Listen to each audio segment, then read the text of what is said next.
नमस्कार दोस्तों।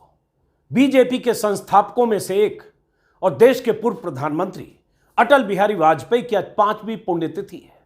हजारों लाखों लोग उन्हें अपने अपने तरीके से याद कर रहे हैं। पीएम मोदी भी आज सदैव अटल स्मारक पहुंचे, पुष्प अर्पित किया, वाजपेयी को याद किया और उन्हें नमन किया। चैनलों के जरिए देश के करोड़ों दर्शकों ने सब कुछ लाइव देखा, कुछ इस तरह से। लेकिन इस रस्म अदायगी के बीच आज वाजपेयी के भाषणों और नसीहतों की कुछ वीडियो भी वायरल हो रहे हैं। वो भाषण जिस पर नरेंद्र मोदी ने न तो कभी अमल किया न करेंगे। जब मुख्यमंत्री थे तब भी अमल नहीं किया, जब प्रधानमंत्री हैं तब भी अमल नहीं करेंगे, न किया है। वाजपेयी की वो नसीहतें हैं जो मोदी की राजनीति के लिए मायने नहीं रखती।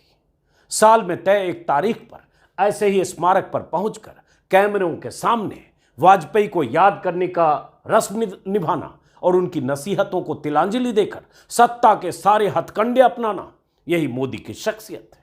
वाजपेयी के कुछ शब्द जो आज के लिए बहुत मायने रखते हैं। इस दौर में जब विपक्ष को खत्म करने के संकल्प प्रधानमंत्री मोदी लेते हैं, तब सुनिए उनके शीर्ष पुरुष बीजेपी के संस्थापक अटल बिहारी वाजपेयी क्या कहते थे।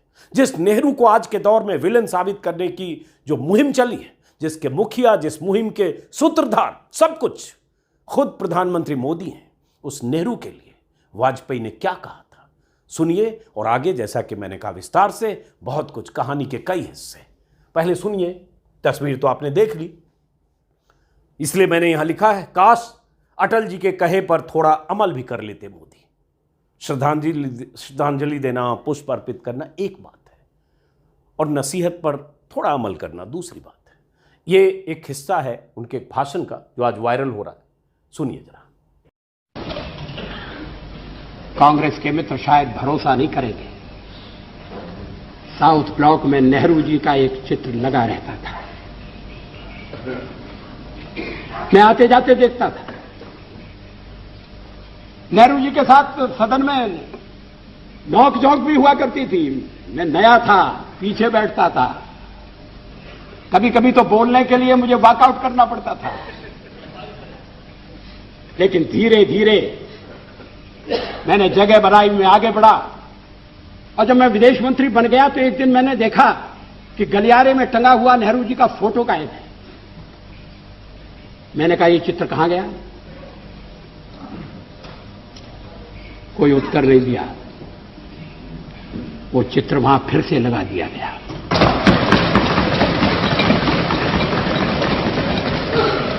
क्या इस भावना की कद्र है?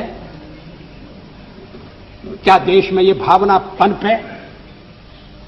ऐसा नहीं है कि नेहरू जी से मतभेद नहीं थे, और मतभेद चर्चा में गंभीर रूप से उभरकर सामने आती थी।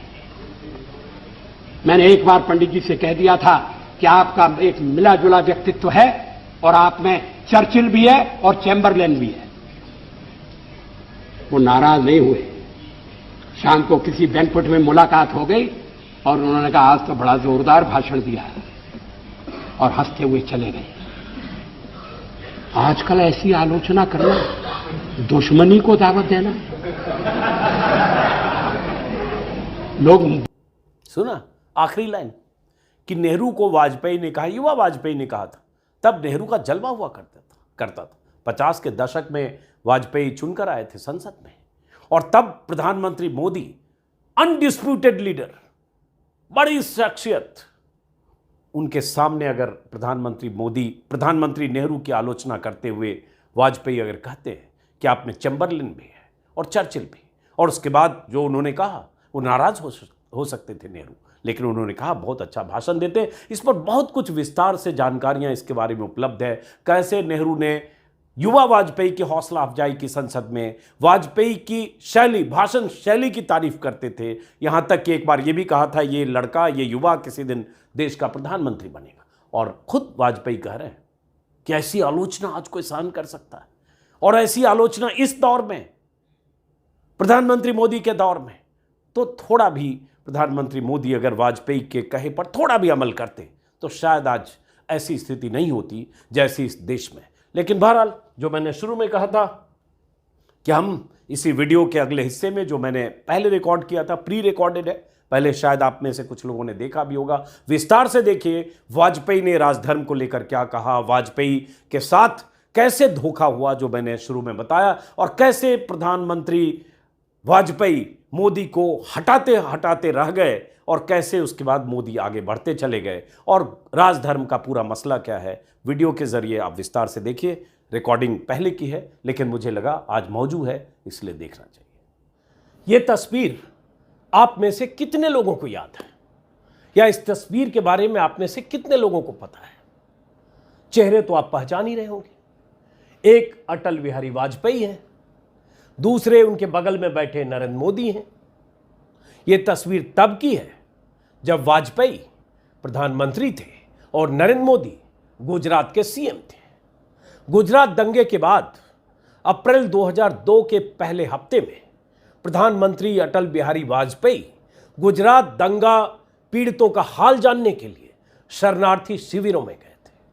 उन शिविरों में गए थे जहां दंगे में मारे गए मुस्लिम परिवारों के परिजन रोते बिलखते और फरियाद करते हुए उन्हें मिले थे। ये वो दंगा था जिसमें बड़ी संख्या में मुसलमानों का कत्लेआम हुआ था। चुन चुनकर बस्तियां जलाई गई थी। बच्चे, बूढ़े, बुजुर्ग और महिलाएं सब दंगाइयों के शिकार हुए थे।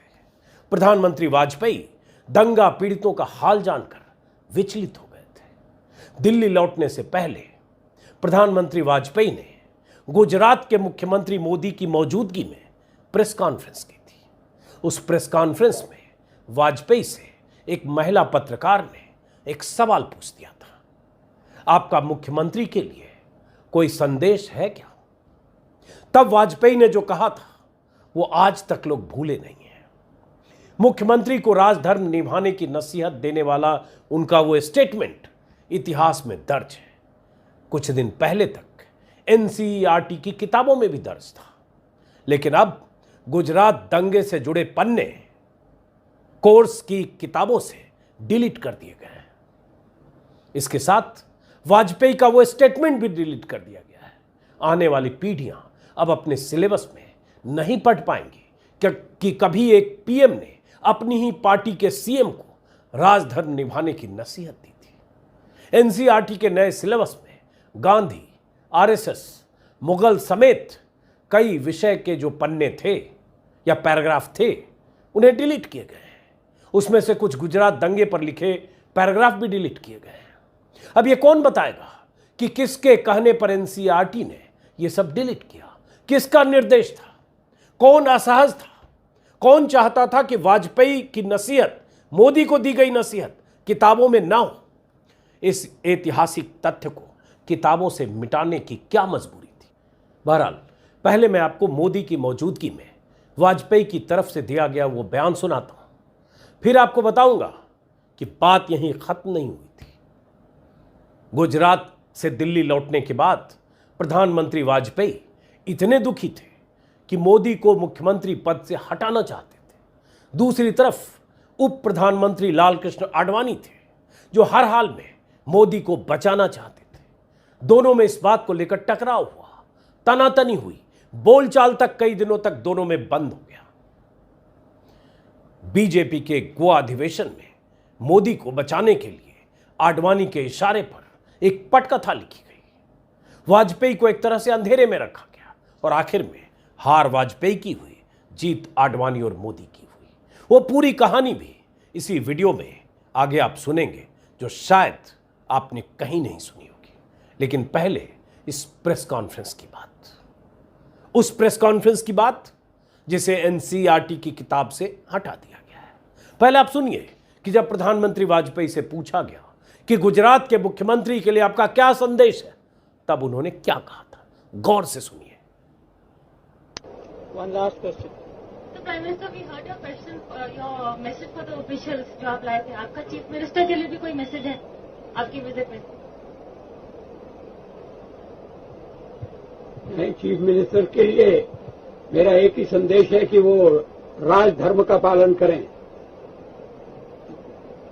राजधर्म,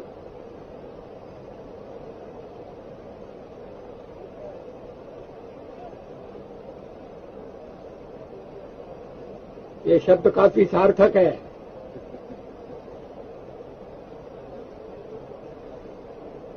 मैं उसी का पालन कर रहा हूं, पालन करने का प्रयास कर रहा हूं।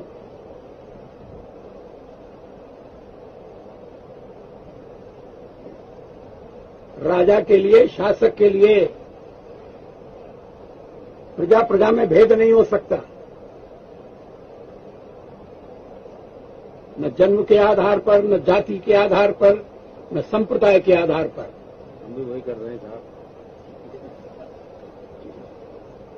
मुझे विश्वास है कि नरेंद्र भाई यही कर रहे हैं।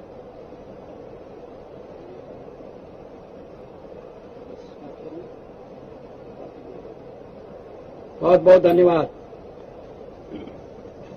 प्रधानमंत्री वाजपेयी ने साफ साफ कहा था, चीफ मिनिस्टर के लिए मेरा एक संदेश है कि वो राजधर्म का पालन करें। यह शब्द काफी सार्थक है। मैं उसी का पालन कर रहा हूं, पालन करने का प्रयास कर रहा हूं। यही कहा था वाजपेयी ने।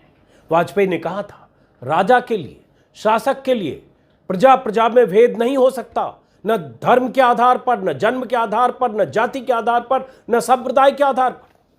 जब प्रधानमंत्री वाजपेयी राजधर्म की नसीहत दे रहे थे तो उनके बगल में बैठे गुजरात के तत्कालीन मुख्यमंत्री नरेंद्र मोदी, जो आज प्रधानमंत्री हैं, असहज भाव से उन्हें देख रहे थे।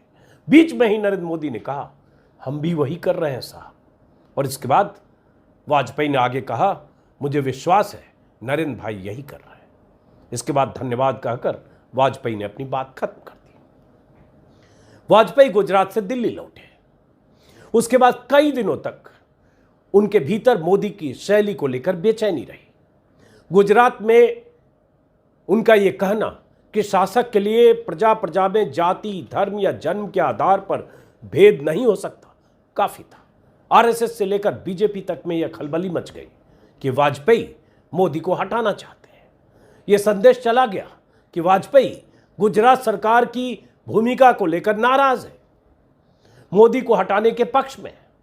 लेकिन मोदी के सिर पर बीजेपी के कद्दावर नेता और तब के उप प्रधानमंत्री लाल कृष्ण आडवाणी का हाथ था।